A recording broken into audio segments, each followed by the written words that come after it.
The following podcast contains naughty language, things you wouldn't want your parents or your children to hear. But frankly, we don't give a Thank you for joining us. This is Paul Wilson. And I'm Danny Voss. And we're here with the Diesel Performance Podcast. I just want to say, first of all, everybody is unbelievable as far as all the feedback we've been getting. We've been getting great response on our Facebook, on our like page, Diesel Performance Podcast Facebook like page. Please go there, visit us. We post everything there. We also post everything on YouTube. Feel free to leave a comment there and also subscribe to us on iTunes. Absolutely correct. You know, Danny, I'm really excited for today's episode about emissions equipment. Finally, we can talk about it. There's so many different misconceptions out there, so much just non-understanding. People just don't get it. So I think today is a really good chance for us to provide just simply good information. Yeah, and even things that I don't know and things that possibly you don't know, hopefully we can get into this. There's nothing I don't know, Danny. All right, let's get real. All right, there's might be a few things I don't know about emissions equipment, and that's why we brought in our special guest today, Mike Kennedy. Thank you for joining us. Thanks for having me today, guys. I'm a big fan of the podcast. Excellent, thank you. Mike, we're a big fan of what you do. Can you tell our listeners a little bit about why they would care what you have to say? Sure. I'm going on 16 years of experience in the diesel engine industry. The vast majority of that was spent at Navistar, about 13 years there. Half of the time was spent in engine development. The other half was spent in engine reliability and quality. Very respectable. Really? Okay. So what kind of things did you work on over there? Sure. I was there at the beginning of the whole making the emission standards more stringent during introduction to EGR, introduction to DPF, also introduction of the SCR system towards the tail end of my time there. Most of my time in engine development was spent as the lead emissions calibrator for some of their engines. Okay, so you have a minute or two of experience around emissions equipment. That's right. Okay, awesome. He's been around the block, Paul. That's what we have on the show. Well, that's great. And then can you tell us a little bit about what you do over at Calibrated now? I'm the director of calibrations here. A lot of that time is spent in R&D, so developing new products, and then also tuning the products that we already have out there. That's awesome. That's awesome. Well, thank you for joining us. We're going to dive right into the episode here. Like Danny said, there's just a ridiculous amount of acronyms.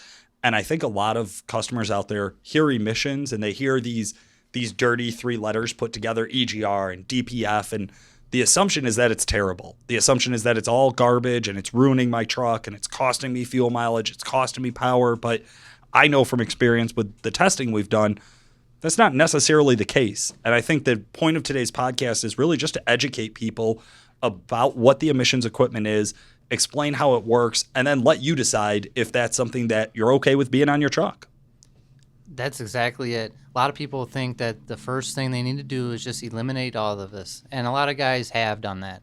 But we're going to hopefully change your mentality and let you know that having a functioning system like this, it can work. This is Nick with Calibrated Power Solutions. If you can appreciate the kind of advice that Paul and Danny are giving our listeners on this episode and would appreciate that kind of personalized advice, I would encourage you to check out calibratedpower.com and Duramaxtuner.com, where you can get a hold of our guys and get that kind of personal attention 5 days a week, 8 hours a day. 815-568-7920.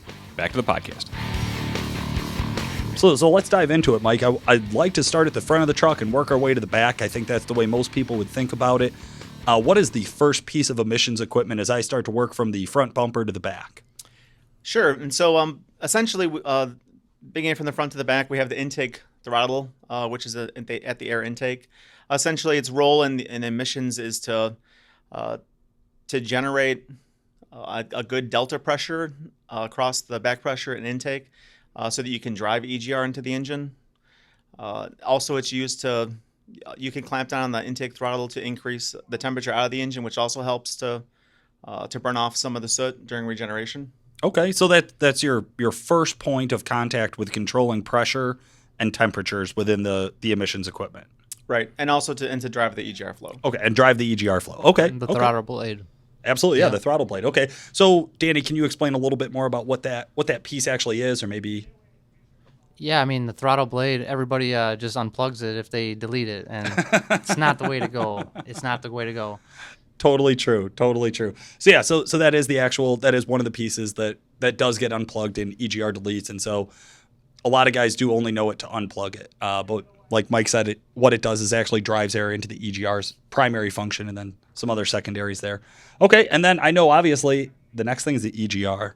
And I've seen EGRs deleted since 2004.5 when they first came out. That was the first year. Duramax's, LLY's. Cummins didn't pick it up until in 07.5. And Ford's picked it up, I think, in 08. Oh, really? In 08, 6.0s don't have... No, 6.0s have Oh, an I thought you EGR. meant DPF. No. EGRs. EGRs are on a 6-liter Ford, which started in 2003. Well, technically, go back to that. You can get an LB7, a California emissions truck, 03, 04 with an EGR on it. That is true. Yeah, there's a few of them out there. So EGR started. Tell us a little bit about what EGR stands for and what it does. Sure, and to give a little background on the emission standards over the years, it started off with introduction of EGR in about 2003, 2004, and that's across all diesel engines from pickup trucks to the heavy-duty stuff you see on the road and semis. Around 2007, 2008, they added the DPF. And then going on since about 2010, the introduction of the SCR system on top of all that. And so with the EGR, that stands for exhaust gas recirculation.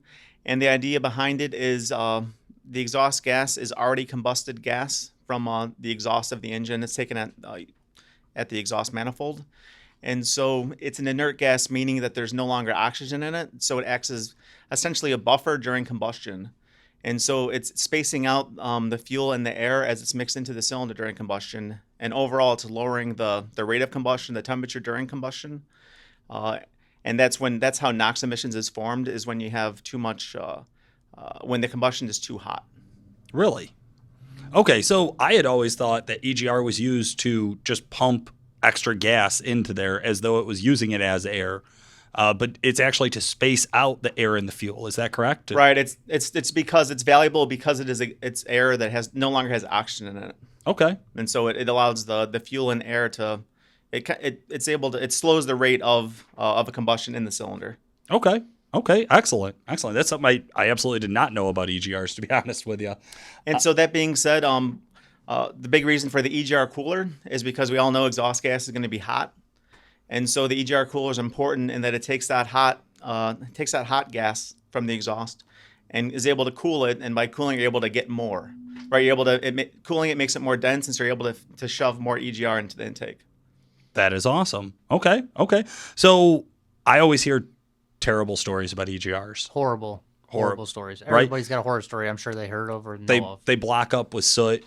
I've seen pictures online where they take them off and it's just packed inside with what looks like a goop is the only way I could really describe it. Just a black tar is almost what it comes down to. Why does that happen? It is because it's the gas right from the exhaust. And so that's going to include all the particulate matter that the engine produces. Okay. And so, that part is just kind of the nature of the beast. Gotcha. All right. So I know on newer trucks, we aren't seeing as many of them plug up. They've also changed the way the valve opens, so it doesn't open out, or it doesn't open in anymore. It opens out, which helps it from not blowing forward or blowing open when you don't mean it to. So high boost loads, I've seen EGRs fail pretty commonly. I would also say in 6-liter Fords, we see EGRs, they're pretty well known for having issues. Yep, that is.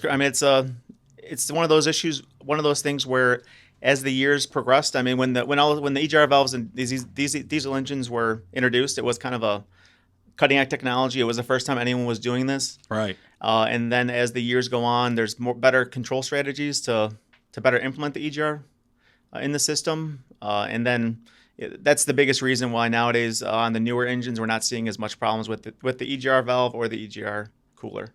Thank you for addressing that, because I think Danny and I have talked about this on previous episodes. The first generation emissions equipment, usually not the best. It's first generation. It's brand new. Like you said, it was cutting edge at the time, right? Nobody had done it before. That's right. So it took time to work out the kinks. It took time to figure out what's the best way to use it, what's the most efficient way to utilize these parts, because they're not bad. The EGR doesn't destroy your truck, correct? That's right. Okay, awesome. So as I get past the EGR, I then get into what's next. I would say the DOC. Yeah, that's right. So the job of the DOC, or diesel oxidation catalyst, its role in the emission system is to turn the dose fuel during regeneration into heat, which the DPF is able to use to convert the soot into carbon dioxide. Okay, so in a Duramax, the 9th injector heats the DOC, which burns off in the DPF. Do I have that right? That's right. And so, and also DOC absorbs a lot of the unburnt fuel out of the engine. Early on, let's say with the introduction of EGR only engines, there'd always be a lot of diesel smell. Right.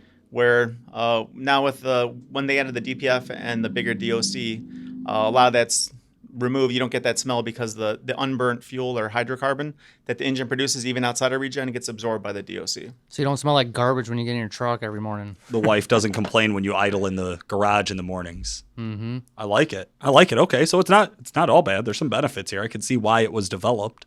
Right, and so during the regeneration process, you need to develop a lot of heat in the DPF, and where that heat is generated is in the DOC. And that's why the DOCs are pretty costly, because there's a lot of precious metals in that. And so the precious metals are in the DOC to be able to burn that fuel. They absorbed dose fuel into heat at a lower temperature. Okay, that actually makes sense to me. So we spray fuel into the exhaust. It gets absorbed by the DOC. The precious metals in the DOC allow it to heat up exponentially, and then they actually heat the DPF, which burns off the soot built up in the DPF. Is that right? That's right. Yep. So the output of the DOC is heat, or the output of the DOC is heat into the DPF. Gotcha. Okay, so let's talk DPF. Or I'm sorry. There's a piece I'm missing one here, in aren't we? between there. The SCR. We need to talk about the SCR. People always hear these terms, and I call it the alphabet, and definitely something that we really need to dive into on the SCR. And we want to ask Mike here, what is it? What the heck is a SCR? Yeah, so with the SCR, the SCR stands for Selective Catalyst Reduction, and its role is to take the NOx emissions of the engine and convert that into nitrogen gas. And so how it does that is there's a DEF injector as the inlet into the SCR system. What is DEF? DEF is basically ammonia. It's ammonia in a water solution. And so when that DEF fluid gets dosed into the heated exhaust from the engine, it turns it into ammonia, and then that ammonia within the catalyst turns the NOx emissions into nitrogen oxide, which a nitrogen gas, which is essentially what our air is made out of. Really? So ammonia turns diesel into air. Can I say that? Is that oversimplifying? No, I mean it's essentially turning the nitrogen oxide emissions from the engine into nitrogen gas. Okay. Which our air is made up of about 80% nitrogen gas and 20% oxygen. Okay, perfect. Yeah, I love how we're kind of nerding out here because people need to know this. Yeah, I mean, this is all stuff that I had never really cared about, just to be honest. Like, I had never really thought of what is emissions equipment. When it first came out back in 2007 and a half is when we got serious, right? 04, 03, when EGRs came out, everybody just pulled them off the truck. It really, you bought a tuner, you pulled them off, you drove the truck, you never thought about emissions ever again, you laughed. Then 07 and a half came and they put these DPFs on. And again, first generation technology, they failed pretty consistently across the board. They had issues with them up front. So again, everybody, same thing. You came out with EGRs, we deleted them. You came out with DPFs, we deleted them. Now they've come out with all of these others. You have that instinct to keep doing it because you don't know what it is, such as myself. You don't know how it works, such as myself. So it's easy to get rid of it and say, let's just keep the stuff I know about. Right. And as we were kind of talking about, Paul and I always pick each other's brain, go back and forth off air, and we know that as time goes on, the emission systems are getting better, they're getting bigger, they're being built to handle this power, to be able to put it through there without having failure. So absolutely, yeah. I mean, that's what's really exciting to me is as we're starting to get into these new trucks, the Colorado that we reviewed the other week, the thing had all the emissions equipment on it. It's a blast to drive. Like if you have not driven a tuned Colorado and you think they look dorky, because that's exactly what I thought, they're so much fun. Like once you put a tune on them, they're responsive, they move, they're nimble, they're quick, they're a blast. You didn't have to do all the deletes. And LMLs, man, that's my platform. I love LMLs. Honestly, like 11 and 12s, they do have some issues. I know some guys with some newer trucks that have had some NOx sensor issues, which I run into that a lot. NOx sensors having problems. Is that something you hear about a lot too, Danny? Not every day, but every once in a while I'll get a guy that has a complaint about something like that, and I just tell him that it still is in progression. There's still something to be said about what's there and what's coming in the future. Right. Right. I'll add to that. I mean, that's an industry-wide problem. Every one of the newer engines out there is experiencing the same kind of NOx sensor failures. Really. And that's I mean, it's one of those things. Just like the introduction of the EGR valve, they're constantly getting better and better. And I imagine won't be long and before they have all those kinks worked out, and those don't fail as often. Yeah, I was going to say in the 14 and 15 Duramaxes and in probably 13 to 16 Cummins, I really don't see the NOx problems nearly as much. And everybody says, oh, I got cow piss in my tank. I'm getting rid of the tank and I'm getting rid of the urea and all this. But actually, why would you want to do that when it's actually limiting down on EGR? It's helping, am I right? You're reducing the amount of EGR coming into the intake. No, that wouldn't be the case. And so that would be that's post engine and that's beyond when all that occurs. Okay, but good distinction. Good distinction. I like that. Okay, so DEF and EGR are working against two different problems that the EPA has said that diesel trucks have. Is that right? Yeah, it's a great point. And so basically, the DPF is there to absorb the soot side, or the black smoke that we'd see without any kind of aftertreatment. That's the DPF's job. The unburned fuel, that's the job the DOC takes care of that. It'll absorb all that for us. And then the SCR takes care of the NOx part of the equation of the diesel emissions exhaust. Okay, awesome. Now, we can all see the benefit of the HC, the unburned fuel. We can see the benefit of not having the black soot in the air. NOx is one of those where it's tough for us to appreciate because it's a odorless gas that you don't really smell it, you can't see it. Yeah, there's no cost to it. Right. So yeah, if there's no pain, why would I fix it? But as we measure it and we look at things at a larger scale, it makes sense to me. Right. Yeah, that's something the EPA says we need to take care of. So that's why it's there. Yeah. Okay. And emissions are driven by the EPA. Everybody knows that. It's not a good thing or a bad thing. It's just the way it is. We battle with it, right? So we learn from it. But I think just like anything else, I was reading recently about 97 or 98 and 99 GM trucks when they first introduced electronic fuel injection. And guys were going in and doing carb swaps back to the old system because that's what they knew. So if you had a problem with a new system, you got rid of it and you went back to what you knew, right? Like everybody wanted a carb swap on their 98 or 99 Silverados and GMCs, pretty much anything in the truck market. And obviously now here we are decades later, I would never swap my truck. I would never swap anything to a carburetor because electronic fuel injection is obviously better, but it took a long time to get there. It wasn't, you didn't throw it on that just immediately fixed everything and it was this all new, great, grand, awesome thing. You had to work out the kinks. And that's where I think we're at with the emissions equipment. Yeah, and also, I mean, it's another good example is when they introduced diesel engine powered passenger cars. I mean, it took 30 years to get where we're at now where, people are happy having a diesel engine in their sedan. Yeah, no, absolutely. You ever driven one of the old 300Ds, the old Mercedes? An M3, you've never, nobody? No. Oh my God, they're fucking terrible. Oh, they're fucking When loud. did you drive this? No, I have a buddy down the Okay. street who has one. Yeah, Gibson. So they're absolutely awful. They have no balls. They have absolutely no balls. So you stand on the throttle, it rolls a little smoke, and then you putt along at the slowest speed ever. And then when it finally gets up and gets into, which the ones I drove didn't even have overdrive, once it finally gets up and you're doing 60 miles an hour, it is loud. I mean, it is like an old 7.3 IDI that's just banging. I mean, you could just hear every single detonate or every single combustion. It is just wild. They're awful to drive. But right now, you jump in a brand new Passat, dude, they're luxurious. And they get insane fuel economy, right? Yeah, right? Like, who wouldn't want 40 miles to the gallon stock or whatever they're pulling? I know they're about 50 with a tune if you're in a good tailwind. All right. So we went through the intake throttle. Sorry. We went through the intake throttle, the EGR, the DOC, the SCR, the DPF, the DEF, which we now know what all of those actually stand for, and it doesn't sound like just a random string of letters. What questions should I have asked you that I didn't, Mike? Maybe some misconceptions that in the industry people think, and you can maybe further explain that. There you go. Yeah, so I think that I'll touch on again how a lot of the improvements in the reliability of all these components are just time. A lot of it is software and calibration based. And all the owners of any of the more recent diesel engines from 2004 on, doesn't matter if it's a pickup truck or a over-the-road truck, you've had to go in for some software updates.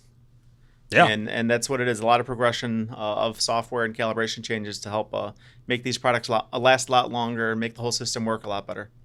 Okay. How about, Danny, I love the idea of the conceptions, and thank you, Mike, because I think that's a really, really strong point to make with our listeners. The one big one I always hear is that the emissions equipment or regen is costing me fuel mileage. Can you talk a little bit about that? It is true that when you're doing a DPF regen, you are dosing fuel into the exhaust to convert that soot into carbon dioxide, and so that if you were to regen very often, yeah, it's gonna use up some fuel. But most of these engines nowadays, I mean, you'll regen maybe once or twice a week, so it's very infrequent. Okay. A lot less. Okay. So if you have an older, like an LMM, or you have like an 07.5 to 09 Cummins, or I guess maybe a 6.4 Ford, I think that sounds about right, where that was the first generation DPF for all of those, you could find that because all of them ran smaller DPFs, right? So they all went into regen more often. You could see there being a pretty significant change. But in the newer stuff, as we get into the final generations, the current generations of these trucks, there's really not much to measure in the way of fuel mileage, is there? I mean, between deleted and non-deleted? Right. With the newer engines, there really isn't much regeneration going on. With the SCR systems, the engines are allowed to produce higher levels of NOx engine out. And a lot of that NOx helps burn off the soot in the exhaust stream. And so it's the higher NOx level is actually reducing the soot that the DPF is going to absorb. So Okay. that's helping as well. And I mean, now with the newer engines, you may have a regen, once a month. Wow. An active regen. Active meaning you're dosing fuel to burn off the soot. It's called a passive regen when just everything else in the system, the higher temperatures, just while you're doing your daily driving, when that burns off the soot itself, I mean, it's called a passive regen. And so that doesn't use any extra fuel. That's awesome. And that's a great point to make, because I know in the newer Cummins, that's one of the reasons that I am a huge fan of the newer Cummins models, is that they have the ability to run a passive regen pretty much a lot of the time. It greatly reduces the amount of dosing that they have to do. Mostly because they operate at a higher temperature. So if you looked at an old Cummins that operated 800 to 1,000 degrees, you might notice that now we're about 200 to 300 degrees warmer in our EGTs just about all of the time. But because of that, we're getting a passive regen out of it. So we're actually running it in the exhaust at a higher temperature, and that's helping us achieve those passive regens.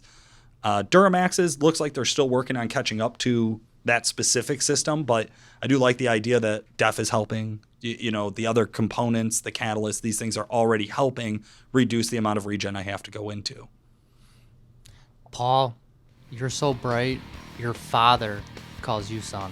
Did you just look that up online? No. This fucking guy and his one-liners, Danny Voss. Danny Voss, folks. Danny Voss. He's available all week. Be here all day. Mike, I do greatly appreciate you coming out today and explaining all of this to us. Listeners, if you have questions, comments, feedback, if you love it, if you hate it, message us. Please post on our Facebook page. If you have any questions about this episode, please contact Paul or myself, and if we don't know, we'll get you the answer. Absolutely correct.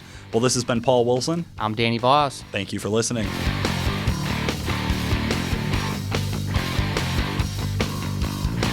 The Diesel Performance Podcast is brought to you by Calibrated Power Solutions, home of Duramaxtuner.com, developer of performance engine and transmission calibrations for a wide variety of late model diesel powertrains, including the Duramax, Cummins, John Deere, Jeep, and many more. For more information and the best customer service in the industry, check out calibratedpower.com or call 815-568-7920.